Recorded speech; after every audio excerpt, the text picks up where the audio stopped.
आप सभी को जय मसीह की। आज हम बात करने वाले हैं सच्चे ईश्वर, सच्चे भगवान के विषय में कि आखिर दुनिया में करोड़ों देवी देवता और ईश्वर अल्लाह भगवान हैं, तो इनमें से कौन सा सच्चा ईश्वर है जिसको हम मान सके, जिसकी आराधना, उपासना और संगति कर सके, जिसके द्वारा हमारे परिवार कुशल मंगल और आनंदित रहे और अंत में सही जगह, सही स्वर्ग पर जा सके। जैसा कि आप में से बहुत से लोगों ने कहा होगा, सबका मालिक एक है, मगर कुछ ऐसे भी लोग हैं जो यह सोचते हैं सब एक है, सभी को मानना चाहिए, मगर ऐसा नहीं है।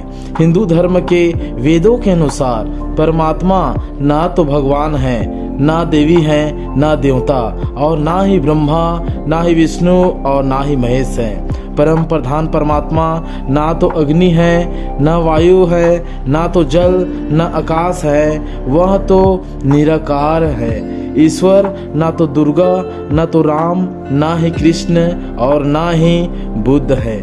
ईश्वर इतना विशाल है कि पूरा आकाश गंगा, पूरा यूनिवर्स उसमें समाया है और उसका अंश सब में समाया है। परमेश्वर कभी किसी से शादी कर ही नहीं सकता, क्योंकि उसके तुल्य कोई है ही नहीं और ना ही कभी कोई होगा। इसलिए हिंदू धर्म ग्रंथों के अनुसार सृष्टि की पूजा करना पाप है, मगर फिर भी कुछ आडंबरों के द्वारा सृष्टि की पूजा किया जाता है। अपनी इच्छा और लोगों के देखा सीखी करने के द्वारा अपने अंतर आत्मा की संतुष्टि के लिए सब यह करते हैं।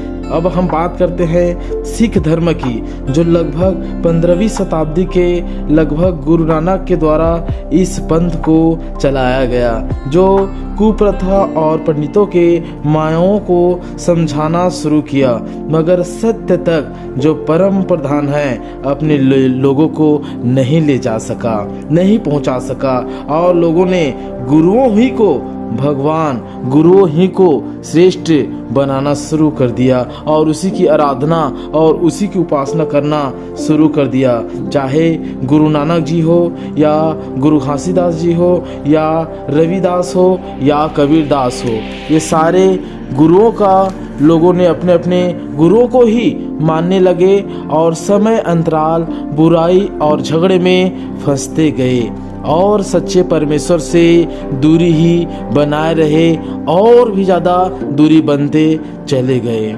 इस्लाम के अनुसार मुसलमान अल्लाह के विषय में जिक्र करता है, जिसका अर्थ है रहम वाला, अर्थात अर रहीम, रहम वाला, अर रहमान अर्थात निहायत मेहरबान, अल मालिक अर्थात बादशाह हैं, जो सब को बनाया और सब में समाया है। मगर चाहे इस्लाम हो या यहूदी धर्म हो, एक ही विषय पर, एक ही बातों पर टिप्पणी करके बोलते हैं कि अल्लाह या खुदा सृष्टि से परे है, जो कभी ना तो शादी कर सकता है, ना कभी मर सकता है, और ना ही उसमें बड़ा, उससे बड़ा कोई है।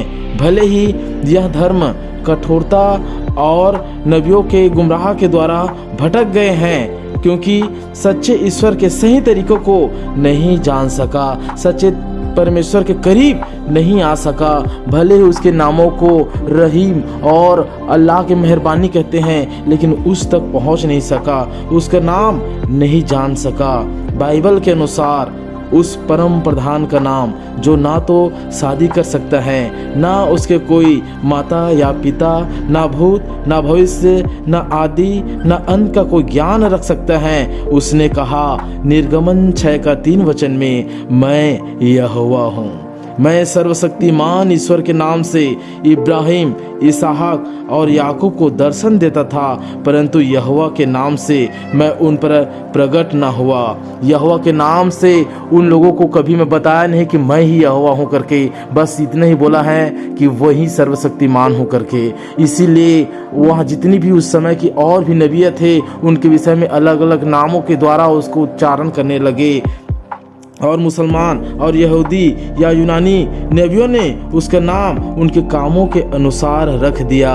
अर्थात जिसको लगा कि वह सर्वशक्तिमान दयालु है तो उसका नाम दयालु रख दिया, और निहायत वो रहम दिल है तो रहम दिल वाला रख दिया, जिसका अर्थ होता है अल्लाह। उन सारी बातों को, सारे नामों को रख दिया। कोई परवरदिगार, कोई रहनुमा, कोई सालोम, कोई ईरे, कोई आदि। मगर वास्तविकता में उसने बताया मूसा को कि मैं यहोवा हूँ। जैसा यशायाह 43 का 11 वचन में लिखा है, मैं ही यहोवा हूँ। आप सब ध्यान से सुनिएगा। यशायाह बाइबल के अध्याय में यशायाह 43 का 11 वचन में लिखा है, मैं ही यहोवा हूँ, मैं सर्वशक्तिमान ईश्वर हूँ और मुझे छोड़ कोई उद्धार करता नहीं है। इसलिए तू मुझे छोड़ दूसरों को ईश्वर करके न मानना, जो झूठे हैं और जो गिर चुके हैं, जो अपने पुरखाओं के साथ सभी परमेश्वर बन बैठे हैं, उनको तू न मानना। ना कोई मूर्ति खोद कर बनाना जो जमीन की हो या फिर और कोई चीज़ों की हो, उसको न बनाना। ना सृष्टि की पूजा करना और ना ही शुभ अशुभ मुहूर्तों को मानना, तब तेरा भला होगा। यह परम प्रधान की बातें हैं, जिसने कहा तू सृष्टि की उपासना न करना, क्योंकि मैं निराकार हूँ, मैं सृष्टि में नहीं, मैं मनुष्यों के अंदर बसता हूँ करके। और परमेश्वर कहा, मैंने सारी चीज़ें बनाया मगर मैं मनुष्य को इसलिए बना कि मैं उसमें होकर चला फिरा करूँगा करके। हालेलुया। और यही यहोवा यीशु मसीह बनकर जगत में आया, और यह इसलिए हुआ कि यहोवा अपने आप को प्रकट करे कि मेरे बिना कोई कुछ है ही नहीं। चाहे देवता हो या मनुष्य या जानवर, उसके बिना कहीं कुछ नहीं है। इसी ने सारे देवता को, दूतों को और यूनिवर्स को बनाया। इसे ही हिंदू भाई निराकार ईश्वर कहते हैं। इसे ही पूरे ऑल यूनिवर्स का मालिक कहते हैं, निराकार ईश्वर बोलते हैं, काल निरंजन बोलते हैं। यही यहोवा ने ब्रह्मा, विष्णु, महेश को भी अधिकार दिया था। जैसे यहेजकेल 28 अध्याय में इसका वर्णन है, आप निश्चय पढ़ सकते हैं कि उसने लूसीफरों को और भी उनके गणों को अधिकार दिया था, और उन्होंने वो अधिकार को लेन देन की गड़बड़ी की वजह से बिगाड़ दिया और उसमें बने नहीं रह पाए। और यही यहोवा ने उसे गिरा भी दिया, उसकी कुटिलता चाल चलनों के द्वारा उसको गिरा भी दिया और अधिकार को छीन लिया। वही मसीहा बनकर आया, जिसने ना कभी शादी की, ना कोई गाली दी, ना किसी का वध किया, और ना ही धर्म के नाम से भाई भाई को लड़वाया।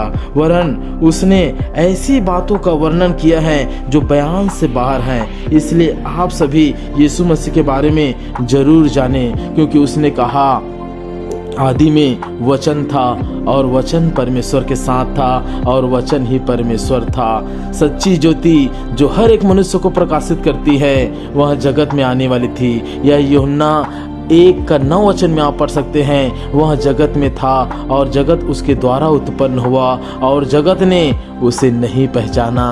जब सर्वशक्तिमान परमेश्वर अपने ही बनाए जगत में मनुष्य बनकर आना चाहा मसीहा के रूप में, तो उनको लोगों ने नहीं पहचाना, क्योंकि लोगों के अंदर अंधकार समाई हुई थी, झूठ और बुराई समाई हुई थी। इसलिए वो सच्ची ज्योति को नहीं पहचान सका। लेकिन फिर भी वह अपने आप के विषय में वर्णन किया कि वो परम पिता यहोवा कौन है करके। वह अपने घर आया और उसके अपनों ने उसे ग्रहण नहीं किया, परंतु जितनों ने उसे जान लिया, जितनों ने उसे ग्रहण किया, जितनों ने तौबा किया कि हम बुराई और झगड़े और लड़ाइयों में और सृष्टि की पूजा पाठ में नहीं फंसेंगे, उन सब को उसने परमेश्वर की संतान होने का अधिकार दिया और उन पर अपने आप को प्रकट किया। और यूहन्ना 14 और 15 अध्याय में लिखा कि मैं तुम में होकर चला फिरा करूंगा और तुम मेरे बेटे और बेटियां होंगे और मैं तुम्हें अनाथ और अकेला नहीं छोड़ूंगा करके, क्योंकि वो मैं ही हूँ जिसने सारी सृष्टि को बनाया और सारे ब्रह्मांड की जितने यूनिवर्स हैं उन सारे चीज़ें मेरी ही द्वारा उत्पन्न हुई हैं और मेरे द्वारा कोई चीज़ अस्तित्व में आई ही नहीं थी करके। इसलिए आप सब निश्चय बाइबल के पास आए, यीशु मसीह को जाने, एक बार समझने की कोशिश तो करें। ज्ञान के ही तौर पे यीशु मसीह के लिए जानने के लिए ही चर्चा आए और उसको समझने के लिए ही बाइबल को पढ़े।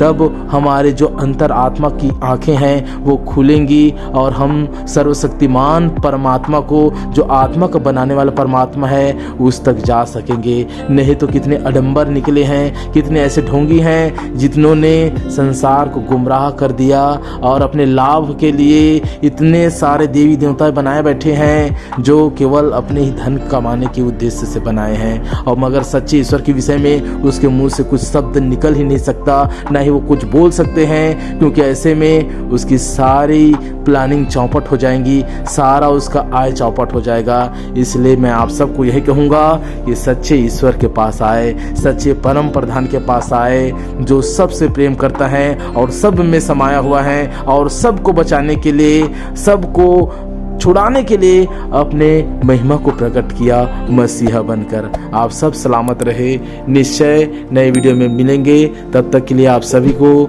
जय मसीह की।